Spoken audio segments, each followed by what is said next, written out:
ایمان والو، تم پر روزہ رکھنا فرض کیا گیا ہے جس طرح تم سے پہلے لوگوں پر روزہ رکھنا فرض کیا گیا تھا۔ روزے کی فرضیت تم جب ادا کرو گے، روزہ رکھو گے تو تمہیں ملے گا کیا؟ فرمایا تاکہ تم متقی بن جاؤ۔ روزے کا لغوی معنی، روزے کا شرعی معنی اور شریعت نے کب روزہ فرض کرنے کے احکامات جاری فرمائے۔ عربی میں روزے کو صوم کہتے ہیں، تو روزے کا لغوی معنی ہے کسی چیز سے رکنا، اس کو ترک کرنا۔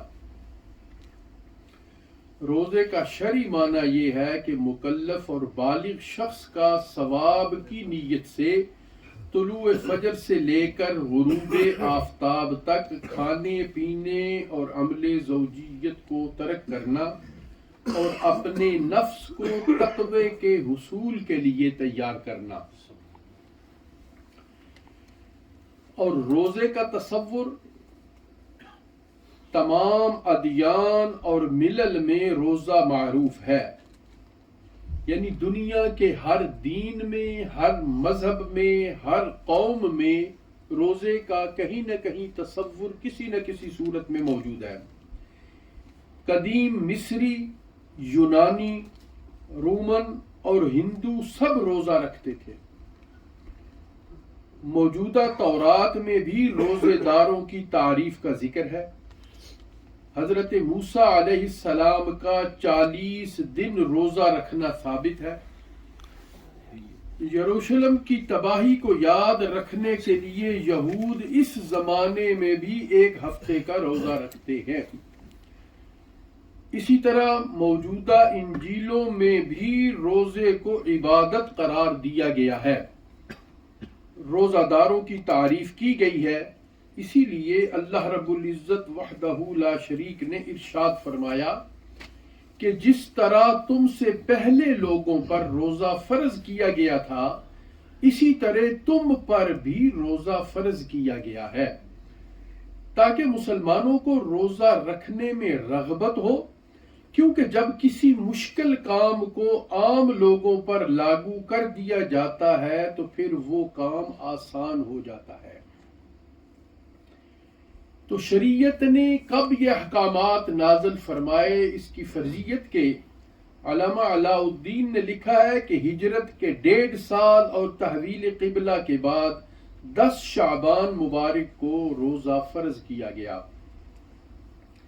سب سے پہلے نماز فرض کی گئی، پھر زکوٰۃ فرض کی گئی، اس کے بعد روزہ فرض کیا گیا، کیونکہ ان احکامات میں سب سے سہل اور آسان وہ نماز ہے، اس لیے نماز کو پہلے فرض کیا گیا۔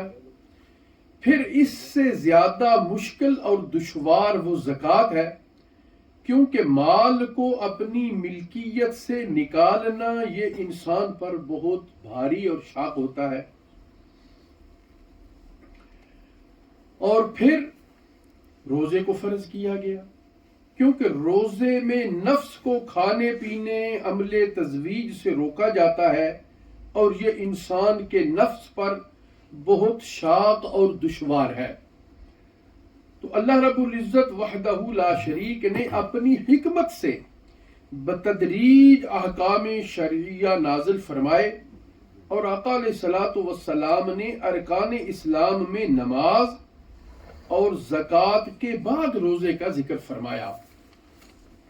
قرآن مجید میں بھی اس ترتیب کی طرف اشارہ ہے کہ والخاشعین والخاشعات والمتصدقین والمتصدقات والصائمین والصائمات، نماز میں خشوع کرنے والے مرد اور نماز میں خشوع کرنے والی عورتیں، اور صدقہ دینے والے مرد اور صدقہ دینے والی عورتیں، اور روزہ رکھنے والے مرد اور روزہ رکھنے والی عورتیں۔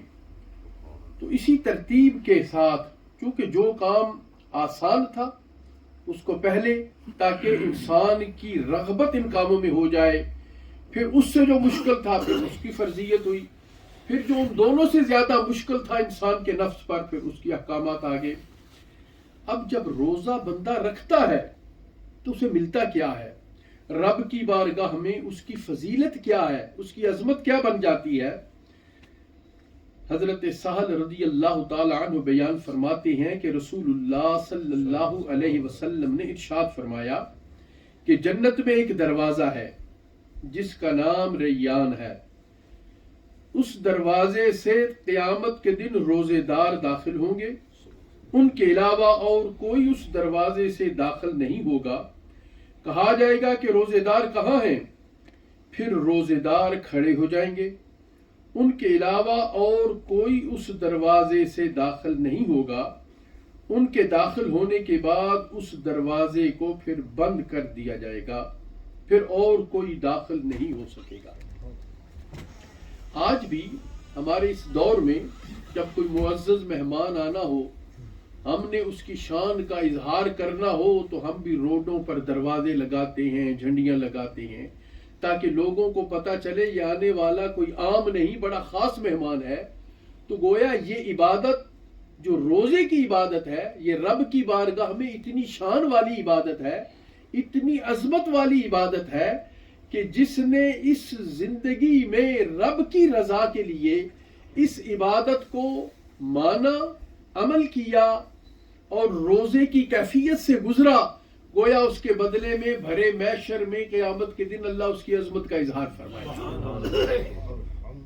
حضرت ابو ہریرہ رضی اللہ تعالی عنہ روایت فرماتے ہیں، آقا علیہ الصلوۃ والسلام نے ارشاد فرمایا، جس نے رمضان کا ایک روزہ بھی بغیر عذر یا بغیر مرض کے چھوڑا تو اگر وہ تمام دہر، تمام زمانہ بھی روزے رکھے تو اس ایک روزے کا بدل بھی نہیں ہو سکتا۔ آج ہماری بڑی عجیب و غریب سی حالت ہو گئی ہے، ہم بہانے تلاش کرتے ہیں، بہت طبیعت خراب ہو گئی، طبیعت ناساز ہو گئی، ڈاکٹر صاحب نے یہ مشورہ دے دیا ہے، میں بیمار ہوں، میں روزہ، حالانکہ ہٹے کٹے ٹھیک صحت مند لوگ سارے کام کریں گے، شاپنگ پہ جا رہے ہیں، سامان خرید رہے ہیں، آ رہے ہیں، جا رہے ہیں، وہ جنہیں روزہ نہیں رکھ سکتے۔ یہ سب اس نفس اور شیطان کے چکر ہیں۔ تو لہٰذا اب دیکھو، اگر ایک روزہ بغیر صحیح مرض کے، بغیر کسی عذر کے، یعنی شریعت نے جہاں تک اجازت دی ہوئی ہے وہ تو ٹھیک ہے، لیکن اگر روزہ بندہ رکھ سکتا ہے، ارے ساری زندگی جب سے دنیا میں آئے ماں کے پیٹ میں تھے، کھانا شروع کیا، اللہ نے ماں کے پیٹ میں غذا کا انتظام کیا، جب باہر آئے دودھ اور مختلف چیزوں سے ہم کھاتے رہے، ارے جب تک روح جسم میں ہے کھاتے ہی رہنا ہے، جب روح جسم سے جائے گی پھر یہ کھانا پینا ختم ہوگا۔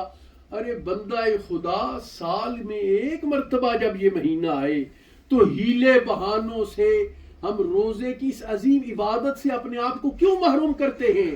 رب کے محبوب فرماتے ہیں کہ بغیر حقیقی شرعی عذر کے، بیماری کے، کسی نے ایک دن رمضان کا ایک روزہ چھوڑا تو ساری زندگی وہ نفلی روزے رکھتا رہے، اس کے برابر نہیں بن سکتا۔